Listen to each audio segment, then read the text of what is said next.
Real people, real conversations. Andrew Conway is Chief Executive of the Institute of Public Accountants, with more than 46,000 members and students and 5,000 accounting practices. Andrew holds professorships with Shanghai University of Finance, is an adjunct professor at Deakin University, and has co-authored the Australian Small Business White Paper, which highlighted the issue of mental health in small business in 2017. Andrew shares some of his thoughts regarding the state of small and medium-sized business with Tony Rabah, CEO of the Male Hug. Through the IPA, I know the IPA's members are very passionate about the small business community and trying to help them beyond their financial affairs. There's a lot of stuff going on at the moment, obviously due to lockdowns and COVID and the pandemic, which has created a lot of pain, a lot of financial distress for a lot of small businesses. Really interestingly, even before the pandemic, before the floods, before the bushfires, the indications were that small businesses were already turning to their accountant and tax agents the first port of call. And that was for issues to do with matters beyond compliance, beyond tax. Though 9 times out of 10, small businesses in Australia turn to their accountant for advice on matters beyond compliance. And so when the chips are down, the first person they turn to is the accountant, because quite often the conversation they don't want to have is with their loved ones. So they'll have a chat with the accountant. Well then, who does the accountant turn to? When you've taken calls, call after call from a member who says, my back's against the wall, I can't do this anymore.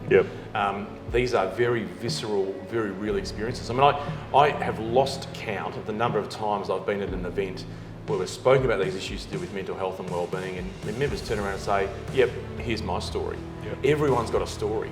And I think what we've got to do is just get better at having the conversations and just destigmatising them. The challenge for us is how do we move that needle a bit further and say, well, do we get government involved? Do we get some public policy response?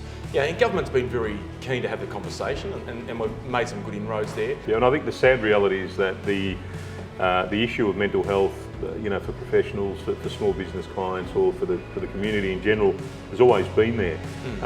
It was just exacerbated further through the pandemic. So, I mean, we've all been smashed in so many ways. You don't have to go too far down any high street or main street of any community and see the number of for lease signs. I mean, we can see out the front of the cafe we're in here, there are for lease signs everywhere. And what it says is that we need confidence to be rebuilt, and I think that starts with the individual. My concern's always been what happens to that person who's closed their business, what happens to the family dynamic, what happens to their mental well-being moving forward. Someone in their late 50s or early 60s or even early 50s is looking now to sort of potentially move on to something else. It's not an easy readjustment. I've always said mental well-being or mental health, when you fix that, you have a better quality of life moving forward on all fronts. So we're talking about family, we're talking about business, all your relationships, become better as a result of that. To bring together the critical role that accountants play, the critical role small business has in our community, but also the important issue of communication and just starting a conversation. And I think what you've been able to achieve has been just tremendous in that period of time of actually saying, well, how do we get better conversations going about the mental health and well-being of people generally, but importantly, blokes who aren't always good at having conversations about their own well-being. So, hats off in terms of where you've been able to get the Male Hug too, and just really keen to be and very happy to be part of it. It really is okay not to be okay.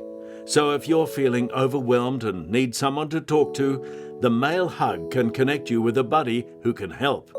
Call 1-800-4BUDDY. We understand the importance of talking and how it helps men's mental health.